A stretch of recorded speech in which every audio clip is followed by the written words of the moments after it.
Sahabat Shalom, malam ini kita akan belajar tentang nabi terakhir.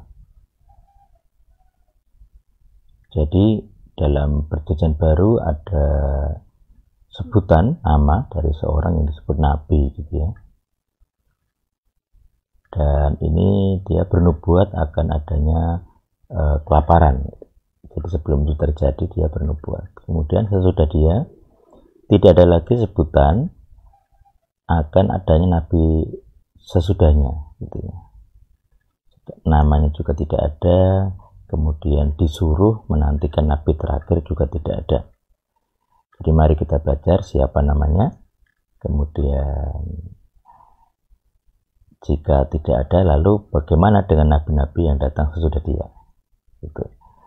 Mari kita menyimak bersama-sama. Jadi di sini saya melihat beberapa bagian dari kitab para rasul gitu ya. Jadi ini para rasul. Di antaranya pasal 11, pasal 21 terutama dua itu. Jadi pasal 11 itu di antara orang banyak ini para murid ini ada yang disebut Agabus gitu ya. Agabus kemudian melalui roh menunjukkan kelaparan hebat yang akan terjadi di masa Claudius. Jadi nanti secara sejarah bisa dilihat Claudius itu di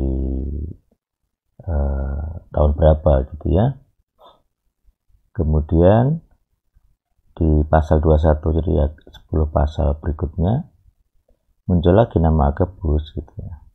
Jadi pasal 21:10 datanglah dari Yehuda seorang nabi. Jadi dia disebut nabi, diakui sebagai nabi secara publik. Nah, nabi itu kan muncul untuk diutus kepada bangsa. Jadi kalau tidak ada bangsa tidak ada nabi. Makanya Adam itu bukan nabi gitu ya. Nuh juga bukan nabi, tidak disebut nabi, tidak ada sebutan nabi bagi Nuh, bagi Adam. Itu. Nah, kemudian dari nabi ini dia dikatakan di waktu itu sebenarnya orang-orang bernubuat itu tidak hanya satu orang gitu. Di pasal 219 itu ada 4 orang anak gadis yang bernubuat. Jadi karunia bernubuat masih ada sesudah Yesus bangkit gitu ya. Kemudian Nabi Agabus ini menubuatkan tentang Paulus. Roh Kudus mengatakan hal ini, orang yang memiliki ikat pinggang ini yaitu Paulus, beginilah orang ini akan diperlakukan oleh orang Yahudi di Yerusalem. Jadi Paulus akan diikat, jadi orang Yahudi akan mengikatnya, menyerahkan ke tangan bangsa lain. Bangsa lain itu siapa? Romawi. Jadi Paulus akan ditangkap oleh orang Yahudi sendiri, kemudian diserahkan ke bangsa lain. Dan karena itu para murid yang lain berusaha supaya meminta Paulus tidak pergi ke Yerusalem. Tapi Paulus bilang, apa yang kamu lakukan itu apa yang kamu lakukan dengan menangis dan menghancurkan hatiku. Jadi Paulus tidak senang dengan itu.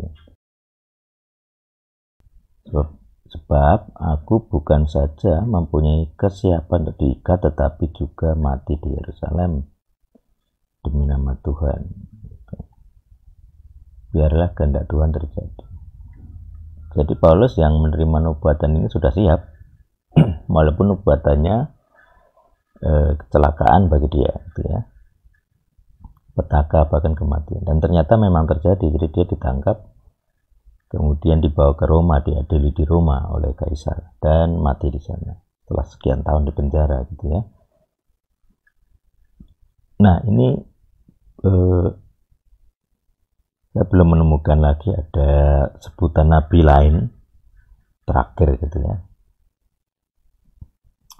selain Agabus ini. Jadi tidak ada lagi orang yang bernubuat itu selain di Agabus ini, tidak ada catatan. Makanya kita anggap ini nabi terakhir. Jadi Agabus ini nabi terakhir.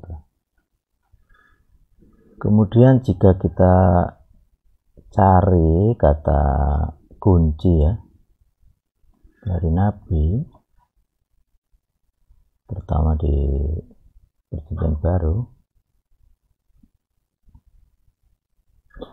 Jadi kalau kita cari kata kunci nabi di Perjanjian Baru, kemudian kita lihat di dari kisah ya, kita lihat sudah kisah ada apa. Nah ini kisah, kemudian kita lanjutkan ke bawah di pasal-pasal seterusnya atau kitab-kitab seterusnya. Nah ternyata di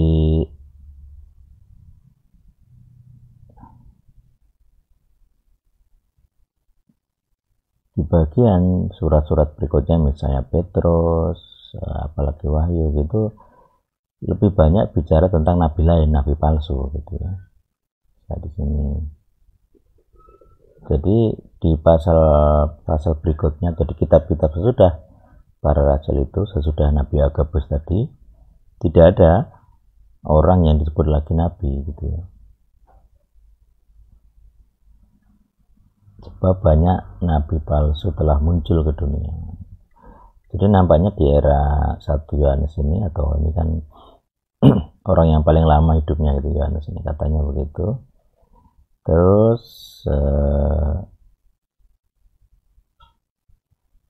lebih banyak misalnya di Wahyu gitu ya, aku telah melihat mulut naga dari mulut binatang buas, dari mulut nabi palsu.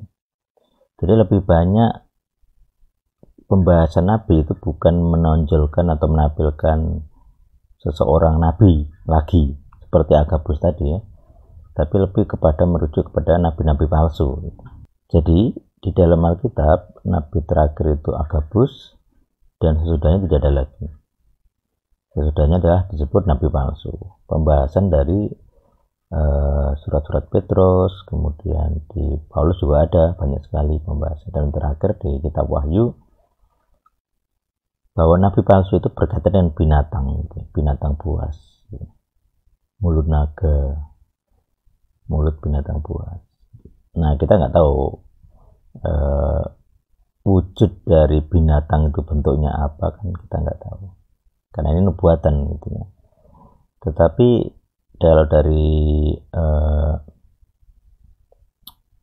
apa namanya, kriteria gitu ya, bahwa nabi palsu itu adalah ini. Saya punya kata kunci dari kriteria nabi palsu ini, kalau nggak salah ini kata kuncinya. Oh enggak ada apa ya. Oke, ini tuh. Jadi kriteria kata kunci yang dipakai untuk nabi palsu adalah tentang dia tuh hobi memenggal kepala. Jadi ketika kitab Wahyu ditulis di awal Masehi, di tahun 1 mungkin, atau tahun di 1 abad gitu ya, misalnya mungkin tahun 70 atau berapa, di abad pertama maksud saya, dia punya menuliskan kriteria nabi palsu. Jadi di sini aku telah melihat tahta-tahta dan orang-orang yang duduk di atasnya. Kepada mereka diserahkan kuasa menghakimi. Aku juga melihat jiwa-jiwa mereka yang telah dipenggal kepalanya,